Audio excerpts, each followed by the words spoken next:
वृत्तों से संबंधित क्षेत्रफल 11 पार्ट। कौन सा? 11 पार्ट। चैप्टर के नाम है वृत्तों से संबंधित क्षेत्रफल। ठीक ना? हाँ, आप ही लोग का है। देखिए, वृत्तों से संबंधित क्षेत्रफल। पहला इसमें सूत्र सबसे आसान है। पहला सूत्र इसमें लिखिएगा। सूत्र क्या चीज? सूत्र होता है त्रिज्या खंड। त्रिज्या खंड का क्षेत्रफल। क्षेत्रफल बराबर, ध्यान दीजिए, सबसे आसान लगेगा यही पढ़े में। वृत्त त्रिज्या खंड का क्षेत्रफल क्या होता है? तो देखिए, पाई आर स्क्वायर थीटा बटा 360। याद हो गया? पाई आर स्क्वायर थीटा बटा 360। ये किसका सूत्र है? त्रिज्या खंड का। अब इसी में देखिए, त्रिज्या खंड के संगत की चाप की लंबाई अगर पूछेगा, संगत चाप की लंबाई तो क्या हो जाएगा? थीटा बटा 360 गुने 2 पाई आर। समझ आ गया? 2 पाई आर थीटा बटा 360 भी कह सकते हैं। क्या कह सकते हैं? 2 पाई आर थीटा बटा 360। आपको जो याद करना रहे, जैसे मल्टीप्लाई आप इसके साथ कीजिएगा, थीटा के साथ जितना मान रहेगा उतना ही लिखिएगा ना। ये हो गया आपका दूसरा नंबर का सूत्र। और एक और सूत्र है, उसको चलो उसको बता देंगे तो थोड़ा सा भारी है, तो आगे फिर पढ़ेंगे। चले, पहला क्वेश्चन देखो। पहला क्या दिया हुआ है? 6 सेंटीमीटर त्रिज्या वाले एक वृत्त के त्रिज्या खंड का क्षेत्रफल ज्ञात कीजिए जिसका कोण 60 डिग्री है। पहला क्वेश्चन है 6 सेंटीमीटर त्रिज्या वाले एक वृत्त का त्रिज्या खंड ज्ञात करना। देखिए, हम इसको आगे एक सूत्र पर इसी पर बनेगा। देखिए, यहाँ पहला क्वेश्चन में आते हैं। कहा? क्वेश्चन में देखिए क्या आर बराबर, बताइए कितना दिया हुआ है?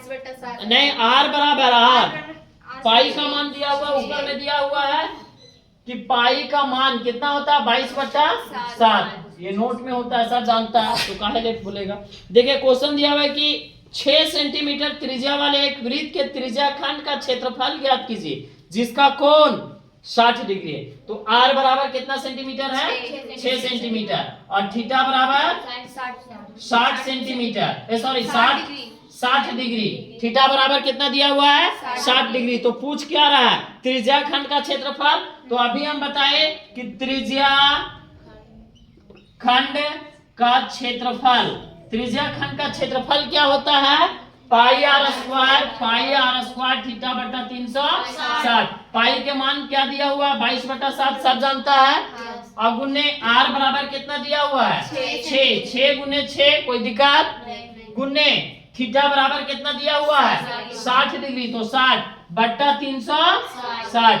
एक जीरो से एक जीरो कट गया, 6 6 36। अब एक 6 से एक 6 कट गया। अब क्या बचा? 22 गुने 6 बट्टा 7। 22 गुने 6 गुना करो, 6 दूनी 12 के 2 हाथ में 1, 6 दूनी 12 रे 13/7 सेंटीमीटर स्क्वायर आंसर। समझ में आया?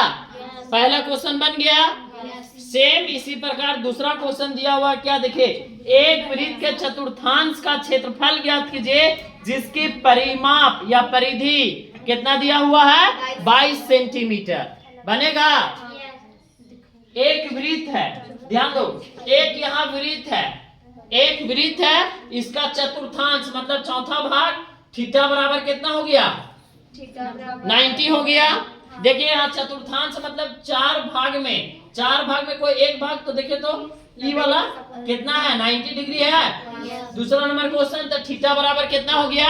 90 डिग्री। तो आपको आर बराबर निकालना है, तो क्या चीज पर निकालिएगा? देखिए, एक वृत्त के चतुर्थांश का क्षेत्रफल ज्ञात कीजिए जिसकी परिमाप या परिधि 22 सेंटीमीटर है। क्या चीज है? परिधि। तो वृत्त के परिधि का होता है 2 पाई आर। तो 2 पाई आर यहां नहीं लिखेंगे। वृत्त, देखिए, वृत्त के परिधि बराबर 2 पाई r। ध्यान दो, वृत्त के परिधि बराबर कितना दिया हुआ है 22 बराबर 2 गुने पाई के मान कितना होता है 22/7। r का मान दिया हुआ नहीं है, तो r उसी तरह रखेंगे। आप देखिए ई वाला इधर आएगा तो नीचे वाला ऊपर होता है ऊपर वाला नीचे लीजिए। ई वाला r हम निकाल दिए, उसके बाद ई वाला 22 को इधर किए तो 22 हुआ। अब ई इधर आया तो ये 7 ऊपर जाएगा तो इतना हुआ। अब ये 2 जो है वो कहाँ आ जाएगा नीचे, तो 22 गुने 2, 22 से 22 कट गया, r बराबर कितना हो गया 7/2। अब r बराबर निकल गया 7/2। अब पूछा क्या है, एक वृत्त के चतुर्थांश का क्षेत्रफल। वृत्त के चतुर्थांश का क्षेत्रफल क्या होता है 1/4 पाई r स्क्वायर। चलिए इस सूत्र पर बनाइए, बनेगा 1/4 पाई r स्क्वायर। r का मान पता चल गया, पाई के मान है तो नहीं बनेगा। चलिए इस पर बनाइए। हाँ, क्या चीज?